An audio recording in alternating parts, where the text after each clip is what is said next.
Morning, morning, morning. Yes, we're back with another episode, another rider. Today we've got a sister all the way from across the pond. Yes, NYC, New York, America, and she says she's an activist amongst other things. So we're gonna have a chit chat and just see where it leads. Talk about her channel and just general like Joe Rogan style.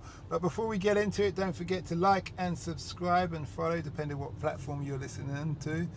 There's many more interviews after this one, so feel free to scroll and have a listen. Nice to have you here today, Chelsea.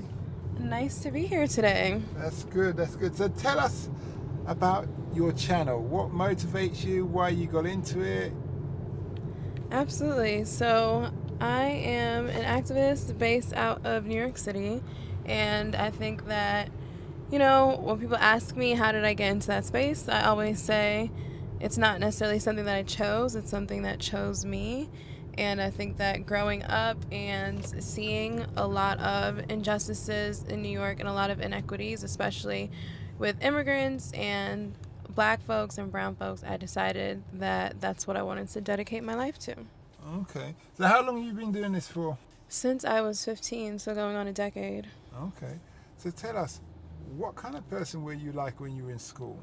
What kind of person was I like when I was in school? So I always was a bit of an introvert, but was balanced it out with also being kind of extroverted in the sense of I've always been interested in like leadership roles, but I always used to be the person that maybe after school would just go straight home. Like that was my personality. And I had a sister who was 2 years older than me, and she would always want to be outside, and then I used to tell on her. Talking about activists, Alicia, does she know this? Yeah, she knows. Okay, I was going to say, growing up, she really despised me, for being the snitch. But that's because I wanted to go home, and I didn't want to be hanging out at McDonald's with her and her friends. So, okay.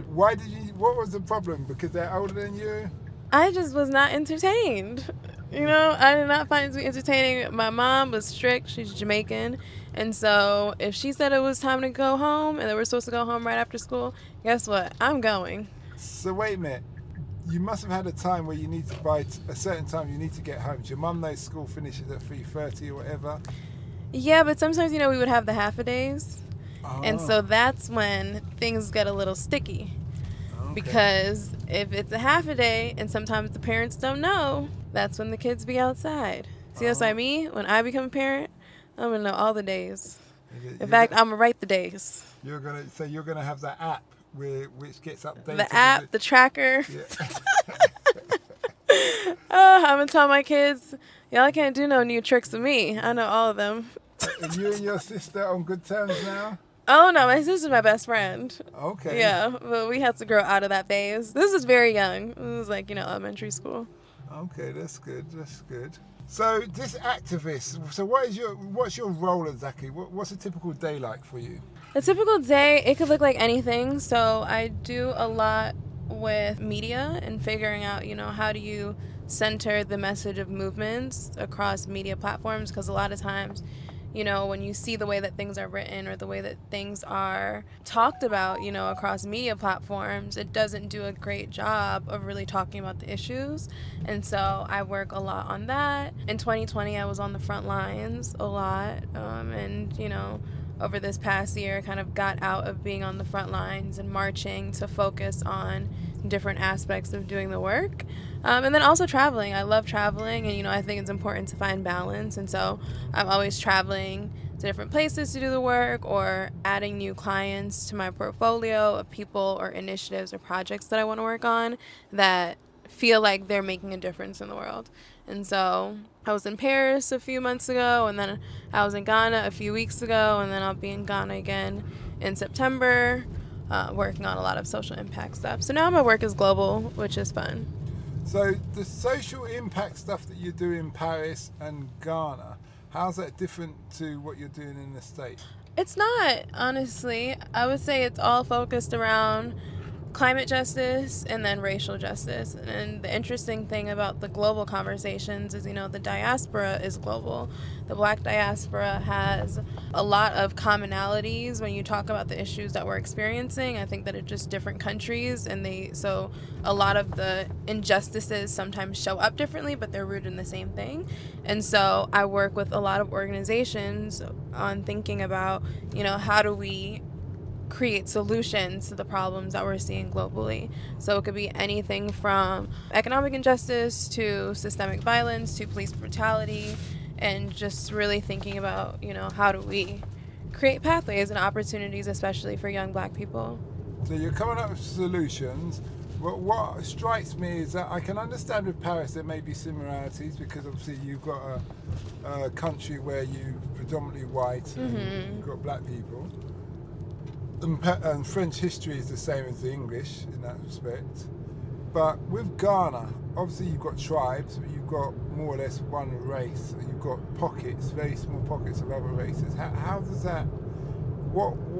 What I'm trying to understand is, what are you exactly doing in Ghana? Yeah, so the thing with Ghana and a lot of African countries that you have to realize is that we're still operating in a white global landscape.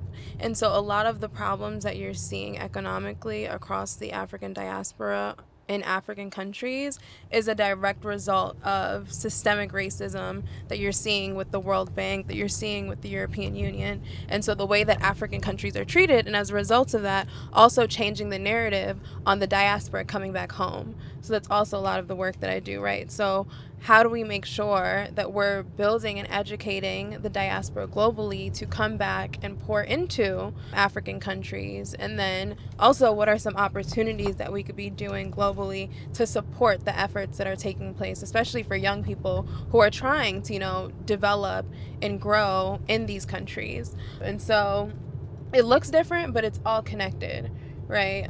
So yeah. So what are those solutions that you've come up with so far? So a lot of them are in the space of initiatives or campaigns. And so I'm actually a political commentator for a media platform, and so we create a lot of pieces focused on social issues that are taking place and getting them across different channels.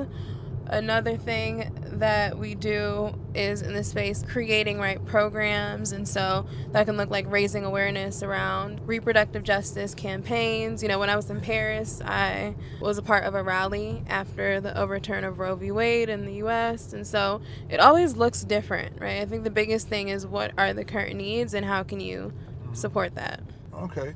With those current issues, and you mentioned something, it's kind of slipped me, where you were talking about just before, but what I'm trying to really get is the kind of programs and how you come to those conclusions on those programs. So you spoke about IMF and their funding, and I can understand how a government will, like, let's say the English government, will try to implement certain things based on them having money, they're giving you money, so you must do this and you must do that. But how do you counter that? Can you kind of be a bit more specific? Yeah, I would say it could be in a lot of ways, but mainly using the platforms and resources that we have within our own communities and movements to help counter those narratives. And so, for instance, if there's an issue where the IMF, or let's just say global funding institutions, are essentially halting the progress of African nations, and we need to have a conversation, right, on what does it look like to figure out how we can grow and develop economies. What does it look like for us to think as the diaspora how we can be a part of the economic development and the social development of countries, right? And so I think that the reason why I can't go too much into detail is because some of the things are not maybe things that I can disclose as we sign NDAs. But what I will say is that it always just looks different, and I think that the important thing is that you don't necessarily need to reinvent the wheel on something. Sometimes you could take a look at what's already happening in the world and build on that. So yeah, I'll just keep it that level. You can always give us examples of theoretical things. Yeah, so I mean, example would be, for instance, if I mean, we could talk about 2020, right? Even how Freedom March NYC was started. That's because in the U.S., it was the death of George Floyd, and the media was so hyper-focused on... Sorry, what's MIC? Freedom March NYC, that's the name of I my see. organization. Freedom March NYC. NYC. Oh, Yeah, NY, NYC. New York City. Mm-hmm. Okay. So the way that was started was because of the death of George Floyd, and media kept on talking about black folks were hoodlums and thugs out in the streets looting and rioting. Everyone saw what happened. The world saw what happened. But the problem is that the way that it was being talked about was limiting the importance of what this meant for history, and also the accountability for his family and black folks in the US. And so we went out on the front lines and organized one of the first nonviolent protests to take place to counter that narrative that was taking place in the media. And within a span of weeks, hundreds and thousands of people started to come out and also exercise their right to protest and be out on the streets, keeping in mind that, there was a very concerted effort to get people to stay inside, but organizers came outside to show that it was so important, especially now, for people to be amplifying the message of the movement. Mm-hmm. And so there are things that you can do when you see that something is happening in the world to counter, right, those narratives. And that's a lot of what we spend doing, and then organizing. And so I've traveled, across the world, figuring out how do we do that and support movements. Sometimes you don't need to create a movement. You just need to ask people what they need. No, I totally agree with that. You sound like you've had some extensive experience, even though you're just 25, or I shouldn't say even though you're 25. The question is now is, what have you learned from your experience so far, speaking to politicians, speaking to press, influencing people, as you do, that you wish you knew when you had started? I've always been a bit of a risk taker and troublemaker. And so I don't know if I would necessarily say that I completely learned new things, but I would say more so unapologetically standing in your truth, I think, is really important, because a lot of times when you're in these spaces, I feel like people will see the value that you have and try to put a price on that. People will try to buy you. People will try to twist, your purpose and the intention, the direction that you're supposed to be going. And so I think it's really important to always course correct. I think it's really important to be honest and transparent with people, and also to set your boundaries, because I've worked in a lot of different spaces. I also worked in the White House. I was a part of the final intern class of the Obama administration in 2016. I have worked at some top companies in the world on social impact, before leaving and deciding to do my own work in this space. And I just feel like the sooner you know who you are is the better off you'll be. What was a catalyst that made you leave all those corporate organizations and go your own way? Because people will see your gifts and be threatened by it. And people will try to put a ceiling. And especially as a black woman, I feel like you have to know your value and your worth, and realize, sometimes when you are kind of falling into that trap or that cycle, or perhaps when, yes, people do see your gifts and they're using it for their own means and end, but in reality, can those gifts be used elsewhere and have more of an impact? And that's really just what it came down to. Okay. And also, nobody can buy my time. So that's another thing. Time is priceless. Okay, so all right, that's an interesting way to look at it. Very, very American. So, your parents must be very proud of you. Yeah, they are. What do they do? So I'm getting interested into your background here. What do they do? Oh, my mom was a social worker growing up. Okay. Yeah, so I think that definitely played a huge part in my understanding of the world. She actually had a group home for young girls when I was younger. And so I grew up seeing that. And I think that also definitely inspired me to want to do just more work in the community and build off of the impact that she's had. And also give and help create platforms and opportunities for people who may not necessarily have them. Okay, that's good. If you could do it all again, What would you change, if anything? If I could do it all again, I would. I don't know. That's so funny because I feel like I'm one of those people who honestly believes that I'm always where I'm supposed to be. And every hiccup that I've had along the way, I feel like has shaped me into the person that I am now. And so I don't necessarily see things as being taken off course, as I see it more so as being in a place to learn something or grow. But I would definitely say something that perhaps I could do differently was, I don't want to make anything up, but I think it goes back to what I said, kind of just like counting on yourself earlier.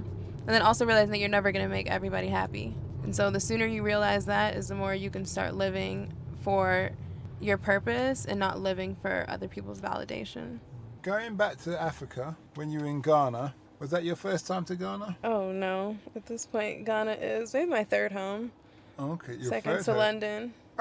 Okay. Yeah, I think it would be like New York, London, Accra. Okay, so how do you, what's Ghana, what's the experience like for you in Ghana? Oh, I love Ghana. I feel like there's a lot of history there of activists from the U.S. who have traveled to Ghana, W.E.B. Du Bois being one of them, and have left a legacy there. And I just think that when you talk about the diaspora and the importance of returning home, but not even just returning home, but understanding how all of this is connected, Ghana is one of those critical places for that. And then I just also feel like there's so much potential socially, economically to grow and evolve, and also to really make sure, that we're not recreating the models of European and Western countries, but rather, course correcting and making sure we don't make those same mistakes across the African continent. So you want us to be like Japan or Tokyo when we No.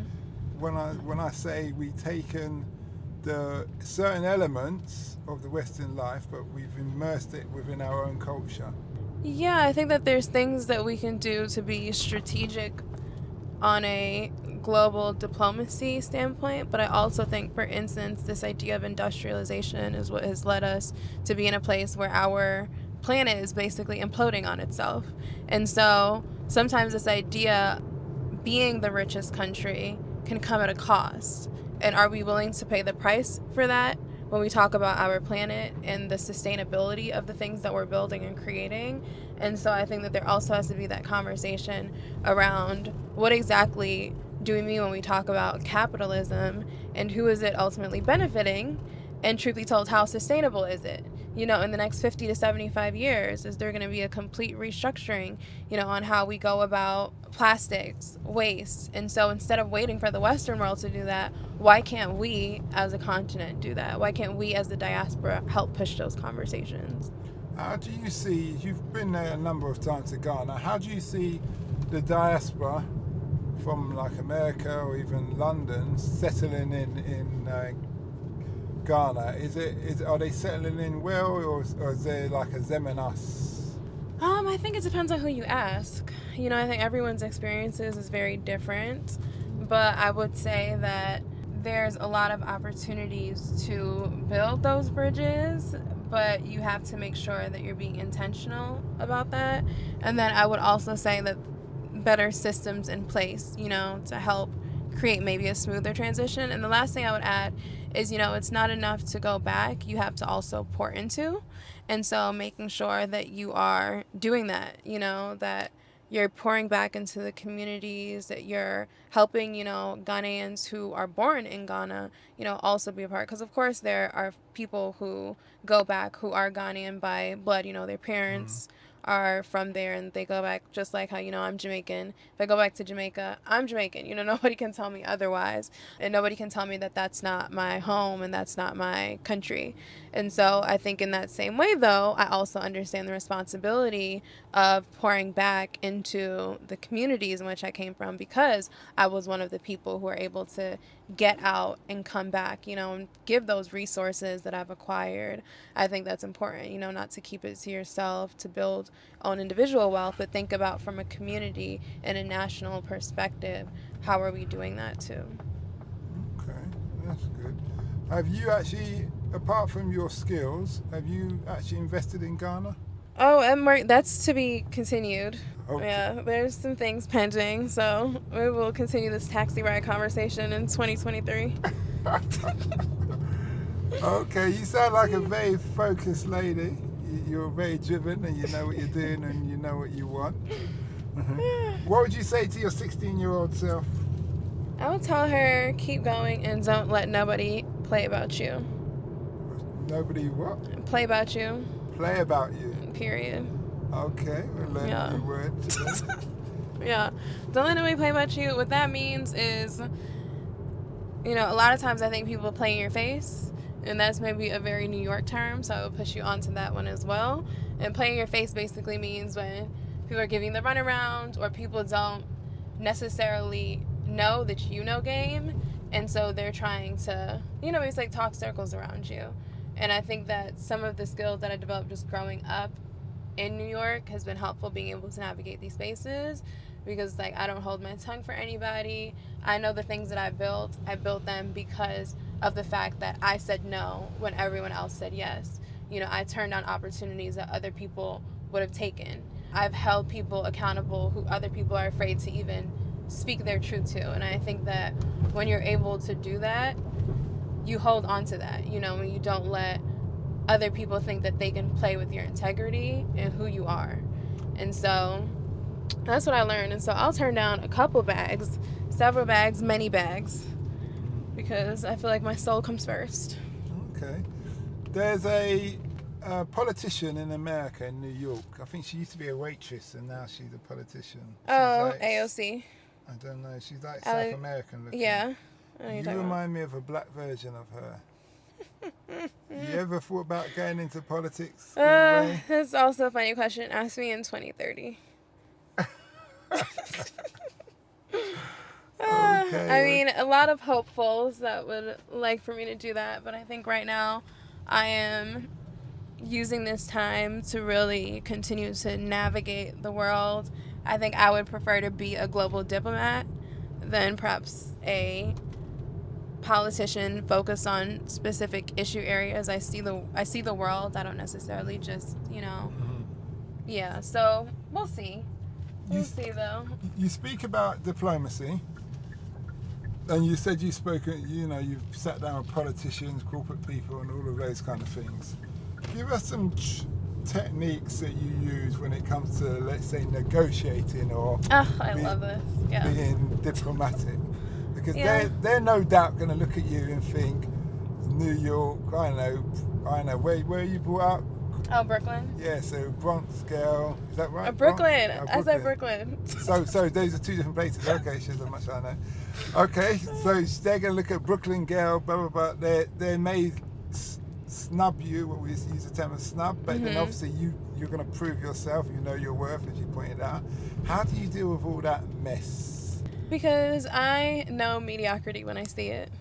And so for me, a lot of times you're in rooms where people, simply because they have a degree, think that they are better, and chances are I have that degree too. People, think that because they make a certain amount of money that they're better. Chances are I've touched that money before or know someone who has. People think that because of the families that they come from, they're better. Well, I know my history, so you can never tell me that I'm small. And so I think that it's really important for us to know who we are and the value that we bring into spaces and add that, And I always say that, especially as Black people, a lot of things were stripped away from us, but we have to remember where we come from and the fact that we were so rich that they wanted to take that. And so how do we make sure that we're reclaiming that? And then also just doing the work that people can't do. I could easily go into economics, I could easily go into politics, but not everyone can easily go into the hood and speak to someone about racial justice issues and have them on the lines of the front lines fighting and showing up the next day. Not everyone could lead 10,000 people during a pandemic. And so a lot of times people have this very interesting idea around how they put value on others, and I just feel like through my experiences I've just found that none of that actually matters. It's about how you show up and also why you're showing up, and I have a lot to show up for. Has there been an instant where you've had to really hold your tongue? Oh, all the time. And how do you navigate that? How do I navigate holding my tongue? It depends on the day because sometimes I don't. And I think that's what I'm known for. And does that get you in trouble? It doesn't when you're an activist. I feel like at this point, if I don't say what I need to say, that's a problem. I think that there's been times where I've strategically held my tongue, not out of fear, but because perhaps there's a better approach coming, or perhaps there's something that I'm doing behind the scenes that perhaps will end up being more effective, for me to not speak on something publicly. And so it depends, but I'm not gonna hold my tongue for nobody. Okay. Unless the Holy Spirit tells me to. If God tells me to hold my tongue, I will hold my tongue. Oh, so you're God-fearing. Oh, yes. I would consult with him really first. Are Jamaican, then. Yeah. No, we park our cars in the same garage, sis. Yeah, so no man can tell me to hold my tongue, but if God tells me to be quiet, I will. I'll do that. Okay. So. I hear you. What does the future hold for you? I know you said you're going back to Ghana. Yeah, Ghana. Well, I'll be in New York. I'm actually being honored in D.C. this weekend, so that's why I'm going back to the States. So what's that about? You're being honored in... For women in media and politics. Okay. Yeah. Now, on that note, you haven't told us your channel. What's your... Oh, where it's can at people find you? Oh, it's on Instagram, at the Chelsea Miller. At the Chelsea Miller. Yeah. Do you want to spell that? Oh, at THECHELSEAMILLER. And it's just all one word, no hyphen or anything? Yeah, it's all one word. At the Chelsea Miller. Okay, so we'll definitely check you out and see what you're all about. And you're getting your honoured. Yes. So is that equivalent to like a knighthood or something over here? Oh, no. It's an organization or a collective every year. It's kind of like a awards gala, All right. Yeah. That's good. But I did receive the Muhammad Ali Humanitarian Awards last year and was honored on the Oprah Winfrey Network as well. Okay. So I guess that made my year. But okay. That being said, we thank you for this interview, and you've been sharing your gift, which is very grateful, because people get an insight into how to navigate the world of politics and be an activist if they want to. What would be your words of advice to a young person who wants to be like you, follow the roots that you follow in being an activist? Don't take no for an answer. Find your tribe and always shake things up. Okay, that's always shake things up. Okay, before I ask you my last question, there's something you said about being able to go into the Bronx or the ghetto or the hood. Yeah, I think that's the term you use, and speak to somebody. How do you motivate somebody to leave their TV or leave what they're doing to come out and have a say? What kind of things do you say to somebody?